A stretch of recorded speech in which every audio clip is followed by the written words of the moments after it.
Hello, I decided to do a wee audio message back to a Carmen Elsa Robinson, who's joined a group just recently and is looking for advice on paying council tax. I can only tell you my experience, and I'm absolutely sure the information I'm about to give you is positively correct, but no doubt it will come under scrutiny or ridicule by anybody who thinks they want to say to me, well, if things were that easy, we'd all be doing it. But effectively, Pete, you need a wee bit of history here about council tax and what council tax is. You also need to understand what a tax is and the reasons for tax and what they can tax and what they can't tax. You've also got to understand about trusts and estates. And effectively, the main reason you've got, the main contributing factor to why you don't pay council tax is because it's for the immigrants in the United Kingdom to pay taxes. It's not for the residents to pay taxes because they've got trusts. When you were born, they made a birth certificate and sell that on the futures market. They sold you on the futures market and all your work, sweat and labour that was going to become in your life, your toil, your misery and everything else. They sold all that into the futures market.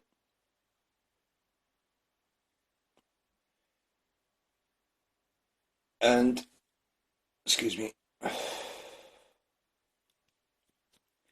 So therefore you had a trust that was going to look after you, and the problem is that the government wrote a contract and promised, this is all contractual stuff, promised to pay your education, your health care, give you a security tenure and accommodation for life. They promised to adhere to all the laws and everything regarding that, and they absolutely blew it. I'd like to be asking questions, where's all the money went? I don't know why everybody in the country isn't saying to the government, what's happened to my trust? Where's the money to secure my home, my everything? I mean, you guys are asking, should you pay council tax? You're not even supposed to be paying utility bills. There's an interesting wee sideline for you. You go and ask any of your utility companies to give you a bill, a proper bill, a true bill. You ask them for a true bill instead of a statement, you'll never get one. Even if you get more than a statement and they come out and read your meter and bill you by unit. See the paperwork you get through, it's a credit note. All you need to do is know how to sign that off and send it back and you've paid it. The money they're asking for you is already in that note. That's got the value. You just need to learn how to turn that around. It's quite simple. So for that reason, they've stopped sending me these kind of things because I just about turn them back again and I pay all the bills that way. Yeah, but the Bill of Rights, that's where you're looking at. In the Bill of Rights, it speaks about immigrancy, and it speaks about how these people coming into the country who haven't got trusts, who haven't got any security to look after a long-term future, they would need to be paying taxes. But the British government for the war has conned everybody into thinking that they've got to be paying taxes. And the ignorance and stupidity of our forefathers that went before us has left us with this mess they know. Now, as far as council tax is concerned, I'll tell you what I done, right? And I didn't pay council tax. I've never paid council tax. I've never been taken to court for council tax. I didn't get letters about council tax.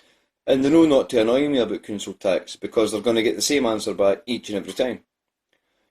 So there's me, they were hassling me for council tax in a town called Falkirk in Scotland. And I went and spoke to various people regarding the situation. So one day I walked in and I spoke to the guy and I made a statement in my head and it went on for about 15 minutes and it involved all the policies on the Bill of Rights, property, council tax and everything else. And the boy says to me, he goes, that's pretty impressive that, James. He goes, but I'll need you to write that down. And I says, I don't need to write that down because I don't want to scribe, right? There's secrets in there. I didn't want to scribe, so therefore I didn't want to contract. I didn't want to give an invitation out that was open to change. Nothing like that. All I could do was speak to a man, notify him that it was a man that was speaking to him. Nothing to do with the fiction, the straw man, or anything else. Oh, aye, by the way, Lou Reed's straw man, I'm going to rewrite that to reflect what's happening today. Well, I don't think Lou would mind. But anyway, I mentioned everything that needed to be mentioned, and they wiped off the council tax. A wee bit later on, whilst being in a court appearance for an eviction, the trumped-up council lawyer, who's just paid to David Artell, turned around and says to the council that I had actually made 2 payments to council tax. And I stood up on my feet right away, right? I goes, I refute that allegation that I've paid 2 payments towards council tax. I goes, if I've made 2 payments towards council tax, there'll be CCTV me in the one-stop shop in the local council office making these payments. I want receipts for the payments. I want to know when the payment was made. I want the CCTV when I made the payments. And I also want to cross-check the days when I was paid to see if I was making payments. And that whole case collapsed. Everything ended at that. And the reason the lawyer came to her feet and said that is because the contract of council tax. Now, when the poll tax first came out, I was reading a lot. And what took place in all these things it was an invitation. Basically, council tax and poll tax is an invitation to pay, right? You think it's something that's put on you and you've got to pay it. But right at the very beginning, and even to this date, it's still only an invitation to pay. But the clause is if you make 2 payments, then you're contracted for life to continue making the payments. If you answer any of the letters, write back to them, correspond with them in any shape or form by letter or by writing, then you have contracted with them and you are forever bound to pay the council tax. Now, I read that years ago and I never wrote it to any of the letters, never written nothing. And here we had a trumped-up lawyer for Falkirk standing on her feet, lying. Imagine that. Imagine a lawyer lying. Wow. Try to make a claim to the court and get it stated into the minutes of the court that I had actually made 2 payments, so therefore they could continue with their abuse. All that situation has went away. Never paid council tax, still haven't, and have got no intention of doing so. And the main contributing factor as to why I won't pay a tax is because we can't get child abuse inquiries. We can't get the police and the services that are there to protect people from arbitrary abuse, rape, assault, murder, various crimes. We can't get these people to actually do it anymore. What they're more invested and more interested in investing all their time in is the prevention of any kind of inquiry into these things. So therefore, I've decided on a moral ground not to pay council tax. Now, another wee story is, contrary to popular belief, there was a group of people called the Scottish Sovereigns going about hoodwinking everybody in Scotland, basically, that they were sent in to sort of interfere with.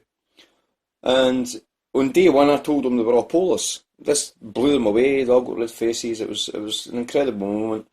And then I continued for a 2-year period to follow these people. They were sent in to investigate me, right? It's supposed to be keeping an eye on me. On day one, I told them they were cops and kept an eye on them and kept them turning up at other meetings. Kept turning up at court. I kept on getting information. People were passing me information about where they would be and what would be happening and that. And I just kept them turning up. They went mental with it all.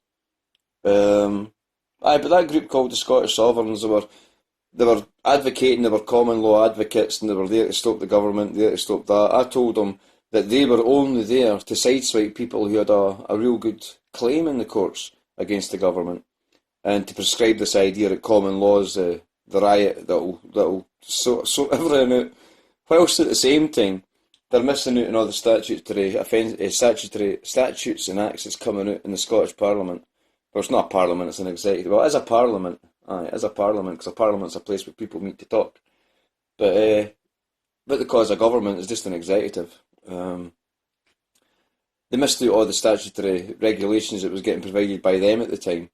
And, you know, it was just one big psychological operation that the pit own, and I blew it clean out the water. I really did. I blew it sky high. And the reason I mention them is because there's an issue with the council tax in Scotland, right? There's an issue with council tax everywhere. But whilst going through to Glasgow and visiting one of these people for a 2 year period regularly on a Monday and a Friday, where the only thing I would talk about was law, and I'd done that for a reason. It was to let people, it was to let the services know just how much I knew, because they didn't know up until that point. And I came away with the idea that I knew millions about the law and all the rest of it, but I deliberately always put in mistakes so they wouldn't get too close to me in my preparation for what I was doing next.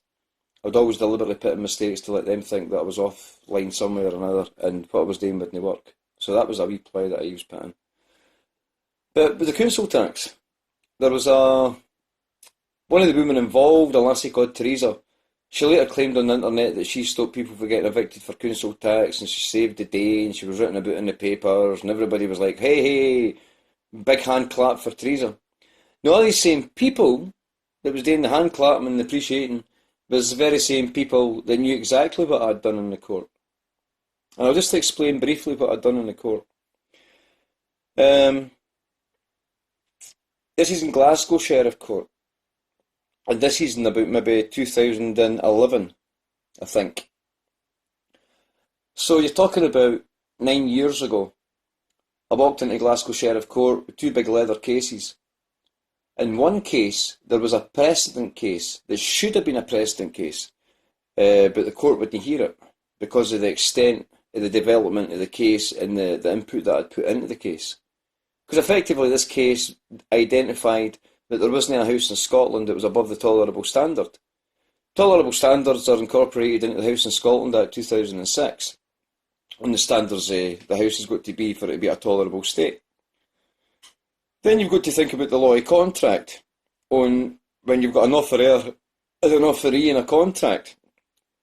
The person providing on the contract has got to make sure that whatever they're providing, whatever goods or services they're providing, fulfills all the requirements of the law. And what you had was local authorities, and it's the very same in England. I have helped out with cases in England, if it's any consolation, and people have went away back and got their stuff sorted out, got their rent sorted out, and everything sorted out really, just on the value of the information I can speak about. So I'm giving you the same information, Karen, Elsa Robinson. So the tolerable standard, there's no house in Scotland that's above the tolerable standard that's provided by any social landlord, right? In 2012, the European Courts of Community Justice visited the idea of dilapidated housing and all the rest of it. And what they ruled on was if somebody is in accommodation that's under the tolerable standard, it's no habitable for one reason or another, and that problem has persisted for more than a 3-year period, right? And should you be a person that's gone to the doctor and been saying to them for the last several years, look, my accommodation is causing stress on my life, it's causing this, it's causing that, right? You get the picture. If you're one of these kind of people, then I've got good news for you, because the House and Court, the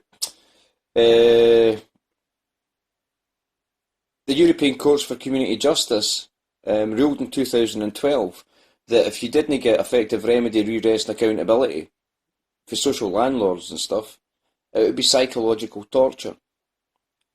They went further to explain that should a claim in any European state, in this case it would be England and Scotland, the UK, come against the government, claiming that they've been in this accommodation for more than a 3-year period and it's damaged their health, and they've got a health claim in, they've got a private action in, they're suing for thousands and thousands and thousands.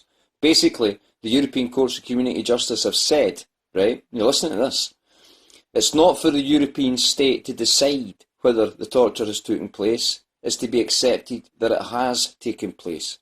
Because no one can live in dilapidated accommodation for more than a 3-year period without being some sort of a significant psychological trouble going on there, right? So all the people on heart tablets, stress tablets, nerve tablets, and their accommodation is dilapidated and you can't get out of it, you're fighting with councils, they're talking rubbish to you, they're hounding you for money all the time. Go and see your doctor, go and try and get a lawyer to put in the claim. You'll never get a lawyer to put in that kind of claim. But you need to do the work yourself, and I'm quite happy to help anybody that's prepared to do the work themselves, but I need them on a screen the other side of my screen, and they've got to be doing the work in front of me for me to know that it's not wasting my time. But anybody in England or Scotland that wants to take a case against the government for the state of their accommodation and ask for a ruling as to whether they should be paying rent or no, it's easily done. It's easily done. And what you'll find is now there has been precedent cases in the past that's been settling these issues, right? Now I'm starting to digress all over the place because there's so much to explain. I didn't realise this was going to take so long or so much input. You've caused me to think, and that's a bummer. But so you've got the European Court of Community Justice deeming that as being psychological torture. You've got the tolerable standards, you've got all different types of housing acts that deals with that. Where you've got private landlords, social landlords, no been building houses for years, the accommodation is dilapidated. In the Housing Property Chamber, not the Housing Property Chamber, the European Court of Community Justice also ruled that no social landlord can rent a property that's older than 50 years of age. And the reason that is because it would be impossible to bring it up in today's building regulations, fire regulations, and the regulations dealing with tolerable standard. Now I can assure you, and I can confirm, that there's not a house in Scotland, in the biggest majority of England, that meets these tolerable standards. In England it's not called tolerable standards, it's different. But there's no one single house. There's nothing. And the reason that is not because of the dilapidated state of the building, or the age of the building, or the fact that it defies building regulations. The standards for windows in Scotland, it's the Scottish standard for windows, but it's got to be 4mm double glazed windows, and it's got to be, if it's central heating inside, it's coal fired, there's got to be metal framed, there's got to be rubber framed if it's gas central heating. It's all different types, and the local authorities didn't give two monkeys about this kind of regulation, and this fitted any old window, any old building with any old central heating supply. So for various reasons, the local authorities in the first instance aren't entitled to a rent, because when they put that house out in a contract towards you and offered you that tenancy, the tenancy in the contract can be understood now to be a contract under duress, and that has been under duress at the point of signing, meaning there is no valid contract there that you're entitled to play the part on and perform on, which is the payment of rent. So you're not entitled to pay a rent because of the state of the building, and because there's a contract under duress. Now, to make a contract under duress, all you need to do is declare it. You declare it, you can go to the court and get a ruling on it if you want, but you just need to declare it's a contract under duress, and it's up to them to dispute that and suggest that it's not. Now, with so much wrong with the properties in Scotland and England, there's no way any local authority will be able to argue that. But at the same time, you've not got a lawyer anywhere piling up these kind of cases, and you've got to ask yourself why you know. Well, basically, the local authorities run the lawyers, right? We all think that there's something nothing to do with the council. We think they're nothing to do with councils, but the legal aid bills are paid through councils, and the legal aid bills are paid to solicitors through councils. So you've got conflict of interest between councils taking people to courts in their own local town because they run the building, they pay for the building. They've got a financial vested interest in taking you to court. That's a conflict of interest in itself. I mean, the law's buggered up, man, it really is. It's screwed right up. And it's all screwed up for the determination taking money off people who are ignorant to these facts, some of these points, you know. So you've got fire regulations, right? Building regulations, you've got a tolerable standard that most of the social landlords' the housings didn't meet the requirements. You've got the contracts that are under duress, so therefore you're not entitled to pay a rent. Think about it. If there is not a property there that you're entitled to pay a rent on, then you're not eligible for council tax, because there is no legal contract. So all you council tax fanatics out there that want to no pay your council tax for whatever reason, these are the only reasons that you've got. Right? These are the only reasons that you have got. But what you must do first is take the legislation dealing with the council tax, and in Scotland it would be probably a judicial review You could even use a compatibility minute in Scotland to ask about the legality of this act. And in England, it would be a judicial review to review the act as to see whether it's lawful and whether it abides by our European and international obligations. And it doesn't. It doesn't abide by European obligations or international obligations. It doesn't matter whether you're talking about the building, the way it's paid, contract law. It doesn't matter what law you're talking about. It's a massive farce. The other thing you've got to think about is in 2012. Now, I get a hard time in my life, and the police have coined me as everything, and they've hammered me for this very information. Things like this, and this is what I've done all my life, right? But in 2012, the European Court of Community Justice was asked to look at fire regulation again, right? Now, something that had never come up with an answer for was the procedures on fire regulations, and it tended to be left up to the European states themselves, right, to regulate that. But once it was regulated, it had to be regulated within a performance, a capacity that abided by other European regulations that were already in place. That complete massive failure to do that, so states kept on asking the European Court of Community Justice to reconsider this, and they reconsidered the issue of fire regulation in 2012. And it was to deal with fire escapes, prevention of fires, and all different things like that. Now, I could go on about a lot of things, right, to deal with it, but to sum it up, right, and these are the very words that the court uses, right, they're not my words, it's not a precognition. But the court turns and says that no man should need to jump higher than the height of himself. Right, now that answered a 40-year question, well, 20, 30-year question that had been getting posed towards Europe on fire regulation. So when you think about Grenfell, when you think about, you're not caring about these things, but everything you guys are arguing now, I was arguing 20 years ago. Right? I got hammered for it. And yous are still arguing to this day, because folk like me weren't listening 20 years ago. I knew that the fight has almost gone out, as I feel myself making a video just to help yous out, but look at what yous are doing. My advice to you would be to pay your council tax. Seriously.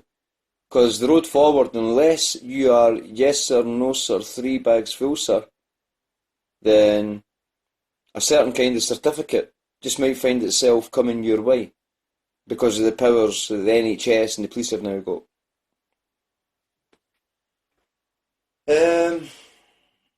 Well, it depends what you're involved in, right enough. But to hand these agencies the powers, especially the Scottish Police, considering the hellhole that the Scottish Police Service is, and the amount of inquiries that's went on and everything that's happened with the Scottish Police that the public still don't know nothing about, and there seems to be a oh nothing to see here attitude to it all now.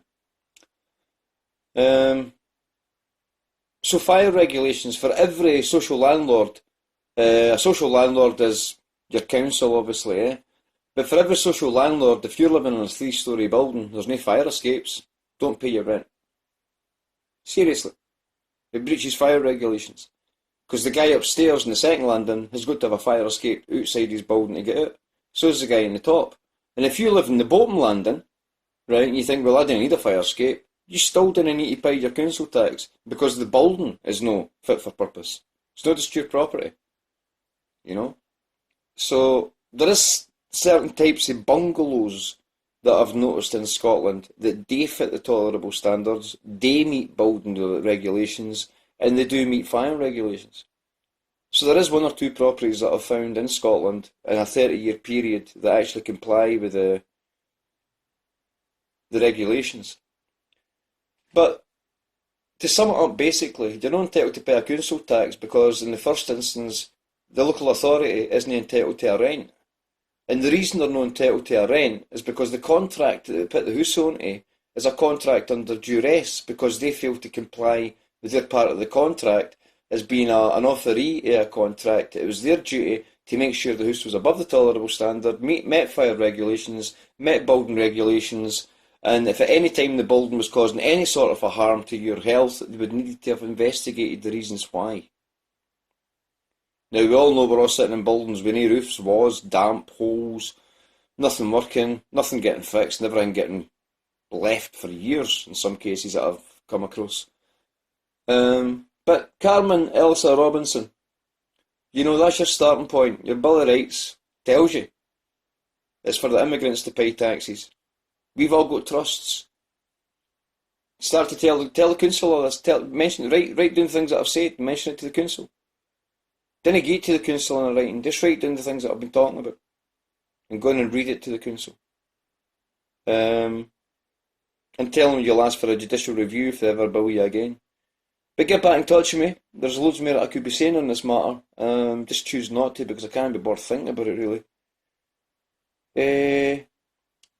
But try and understand one thing.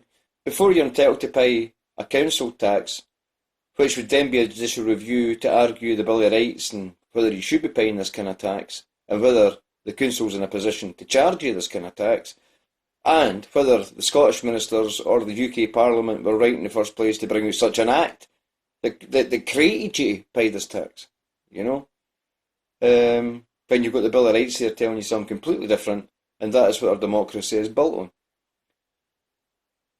Then your other argument is, if you were to get a judicial review back saying, aye, our government are right, and basically we're just as bent as the government, and we agree with everything the government is doing, if you were getting that kind of report back, then what you would want to be doing is going in for fire regulations. You'd mentioned it all at once anyway, but then you've got your fire regulations. Because I will put money on it, I'll put my word on it, that there is, if there are a percentage of properties in the UK that meet the tolerable standard, meet fire regulation, and meet building standards, then it's got to be off the 1%. And if nobody's worked it out yet, why do you think Thatcher sold off the house and stock in the 80s? Because she could no longer rent it. See, the people that were smart enough at the time refused to buy their properties and refused to move out. And what happened was they ended up owning the property. And you've got to look at the reasons why they got to own the property. And the basic reason is, and it's in contract law, it's in housing law as well, that if you move into a property and you maintain that property, you keep it watertight, you heat the place, just the fact that you turn a fire on every day, right? For more than a 2-year period, then you've prevented that property from going into dilapidation. You prevented it from deterioration. And because you've maintained the property better than what the landlord has, then you get the title deeds to the house.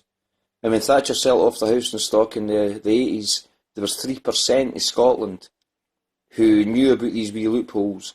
Well, it wasn't necessarily a loophole, but knew about these things, and 3% of Scotland decided not to buy their house and to stop paying rent and not move out. They own their houses now. That's if they still own them. But that was a good 20 odd years ago, eh? In fact, 30 years ago. No, it's nearly 30 years ago now. So think about these things.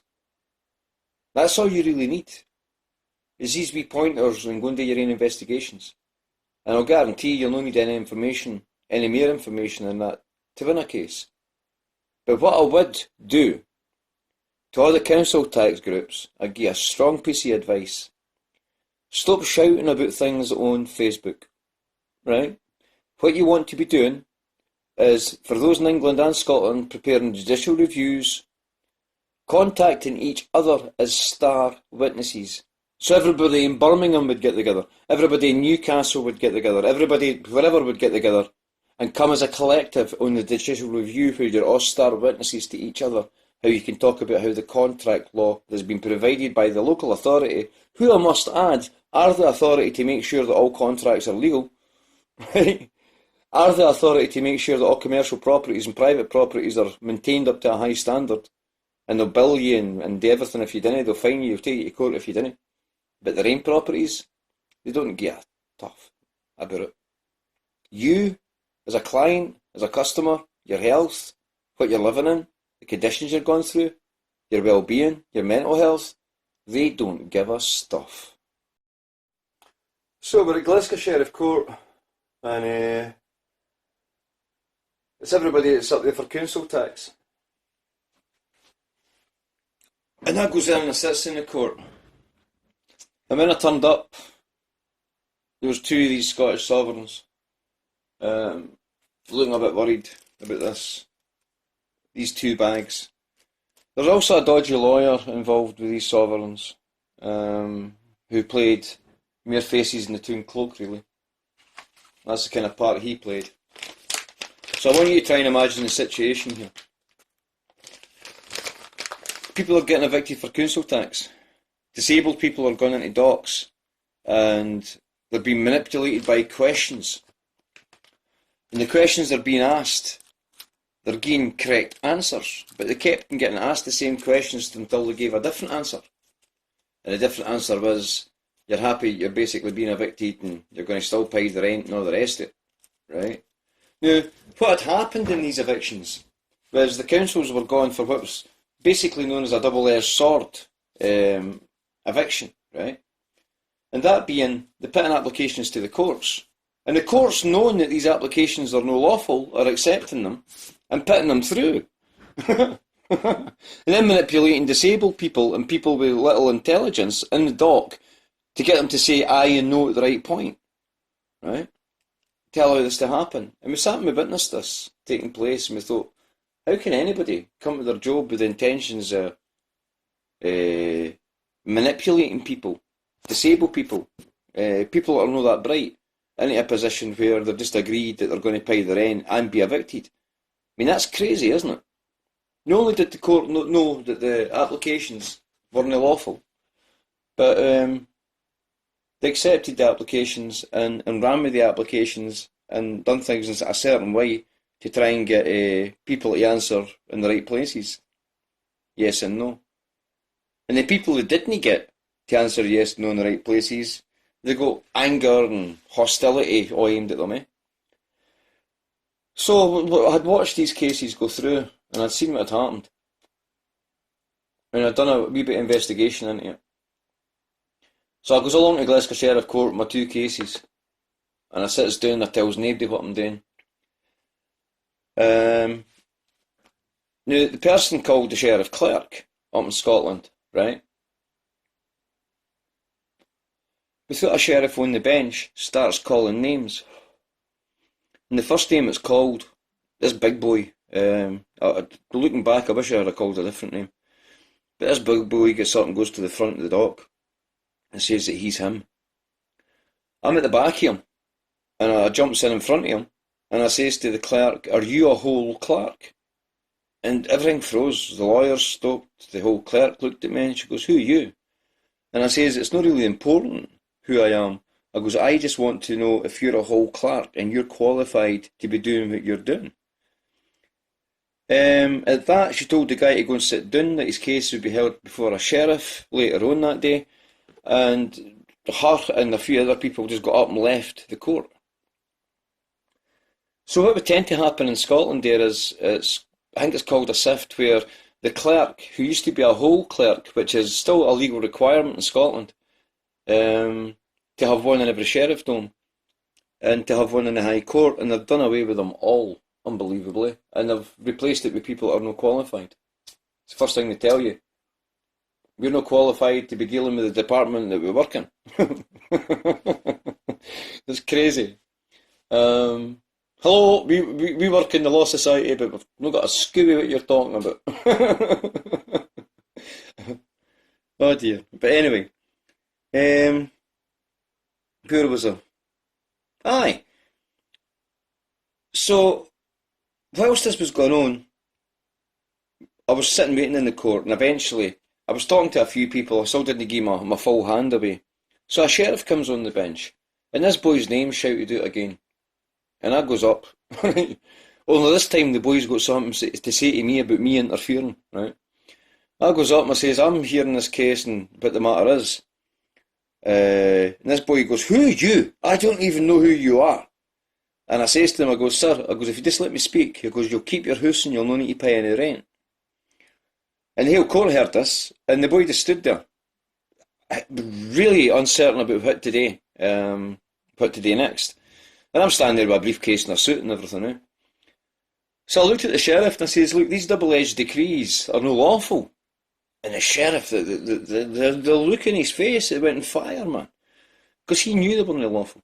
And I've just hit every court case that's ever been called at the court, and I've just hit every future court case that's just going to get put to that court on that one thing. So that case was put off, right, till the investigation went into what I was saying, and whether that applied to him. The second case was called, and I went up and done the very same again. The third case was called, and I went to do the very same again, and the sheriff turned and says to me, he goes, I can see what you're doing, right? And that case was put off. Then the sheriff announced that he was going to adjourn for a wee while, and they all went off the bench. So I came out to go to the toilet, I came out, got a cup of tea for a cafe, and came back to the court. When I entered the court, there was a Scottish sovereign called Theresa that claimed all the fame for basically stopping people from getting evicted for a council tax, which is an absolute nonsense. But, aye, aye, absolute nonsense. But anyway, I found this lassie Theresa, another boy, who was part of the gang, but I quite like the guy, and this shady lawyer. Now, this shady lawyer had always been introduced to me as somebody to be trusted, and I've always said to people for at least 2 years now, don't trust that guy. Don't trust that guy at all. Where I'm looking at it, for this is the cops acting as Scottish sovereigns, right? Try to lead people astray in courts and try to mislead everybody and prevent anything from coming to court to stop the government for their arbitrary abuse and what they were doing. So I see them as that. And if they're promoting this lawyer, then this lawyer's got to be worse than the worst. You know, that's the way I see it. It's the way I still see it to this day. So this lawyer asked me, he goes, what is it you're doing here today? And I says, I'm trying to defend people that's for eviction. He goes, you know you can't represent people. I goes, well actually I can. We had a big toiling argument about that. And he asked me what my intention was.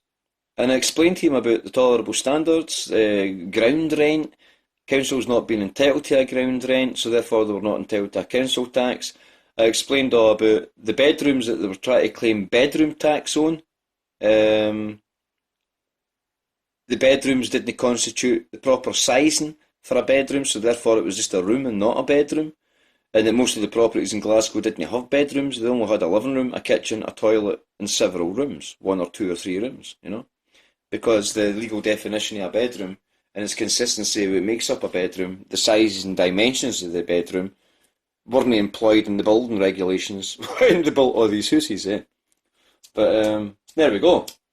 So I told him all that, and he looked at it with pure dread on his face.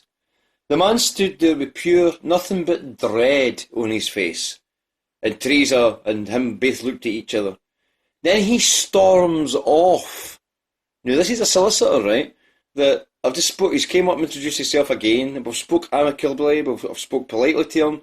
I've told him how we can help the whole of Scotland on the council tax, and the lawyer storms off, right?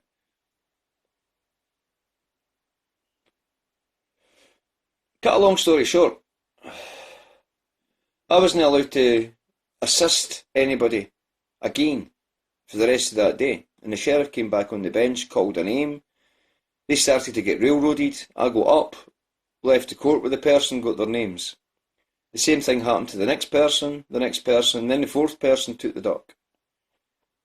And the sheriff turned and says, when he was on the bench, he goes, a wee word of warning to all the people that's here. He goes, I won't have any interference in my court. I won't have people advise people this, that, and the next thing. And he goes, Mr. Fraser, and came out with my name. I didn't give him my name that day. But he'd thanked me for my help and wasn't requiring it anymore. So I was flung out the game, right? But I kept in contact with these people that were going to court. And what eventually resulted in was a £50 million bailout by the Scottish ministers to pay all bedroom tax by the local authorities. Now that's what came out of that case. Think about it. They weren't entitled to rent. They weren't entitled to money. But the minute they got close to being uncovered and nailed, the Scottish ministers released £50 million to pay everybody's bedroom tax to prevent them from eviction. And then they says that nobody would be evicted on bedroom tax. And that's what I managed to achieve in Scotland. I'm not proud of it. I'm not happy with it, because £50 million was used to cover up a massive scandal and scam that was going on. And it's still going on to this day. The tools are there. If you want somebody to pay you for somebody wants you to pay them for a service, prove the provision of the service. And you got to go into contract law. And you've got to look at when your tenancy agreement was first signed. So, Karen, Elsa, Robinson, if you can go on and get on with these things, if you're in a building that's more than 50-year-old, if you've not got a fire escape wrapped around your house, if your building's dilapidated, it was a 3-storey building where there's only one door in and out. If you've not got bedrooms that fit the proper structure of a definition of a bedroom, if your central heating system's gubbed, if your watering's gubbed, if you've got repairs that have not been made, your contract is under duress. Okay? To prove the contract was under duress at the point of signing, there's several reasons can be employed there. Whether you were needing emergency accommodation and you were forced into signing that contract because you had nowhere else to go and that's why you ended up with a dilapidated house, that would prove a contract under duress because you signed it under duress, right? If you were leaving a violent relationship, if you were doing anything like that, then you signed that contract under duress. The other main contributing factor as to why a contract for the council would be under duress is if they've failed to do their provisionary groundwork and made sure that the house provided for the goods and services provisions of the contract they were offering. So basically, what's provided for in contract had to be adhered to, and they failed to do that. That also identifies a contract under duress. Now, for all the people that's in this position, I would suggest that you start making applications to the court to recover all monies that's ever been paid to the council. I would suggest everybody does a judicial review or gets a group together so where you're all star witnesses to each other, where you've encountered the same kind of problems with the same local authority dealing with the same thing in the very same way, illegally. Get a collective together and make judicial reviews and that's about the legitimacy of this council tax. Take one bit of advice from me. Do not do anything on your own. Don't do anything if there's 2 or 3 of you. You're needing 10 plus. Seriously. If you try to do anything on your own, you're going to get hammered. Right? So that's all I've really got to say about this now. Just don't do it on your own. But I know out of the information that I've given there, that everybody that's listening to this has got accommodation that falls into one or all of these categories. And that's the secret to your council tax. How do we get all these people that are abusive in power out of power?